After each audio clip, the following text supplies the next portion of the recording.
ഇറാനിലെ ഷിയായിസത്തിന്റെ പേരിലാണോ ഇസ്രായേൽ ബോംബിടാൻ പോയത്? ഇറാനിൽ കഴിയുന്നത് ഷിയാക്കളാണ്. അവർ അഹ്ലുസുന്നയ്ക്ക് എതിരാണ്. അഹ്ലുസുന്നയ്ക്കെതിരാണ്, പൊതുവായ മുസ്ലിമീങ്ങൾക്കെതിരാണവർ. എതിരെന്ന് പറയാൻ കഴിയില്ല, അവർ അതിൽ നിന്ന് വിഭിന്നമായി ചിന്തിക്കുന്നവരാണ്, അവർ കുഴപ്പക്കാരാണ്.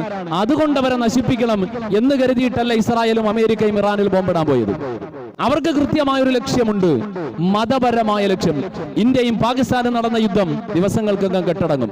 രണ്ട് കൊറിയകൾ തമ്മിലുള്ള യുദ്ധം കുറച്ച് ദിവസം കഴിയുമ്പോൾ കെട്ടടങ്ങും. ലോകത്തിന്റെ വിവിധ ഭാഗങ്ങളിൽ നടക്കുന്ന യുദ്ധങ്ങൾ കുറഞ്ഞ ദിവസങ്ങൾ, 1 മാസം 2 മാസം 1 വർഷം 2 വർഷം, അവസാനം യുക്രൈനും റഷ്യയും നടക്കുന്ന യുദ്ധവും അധികം താമസിയാതെ അത് കെട്ടടങ്ങും.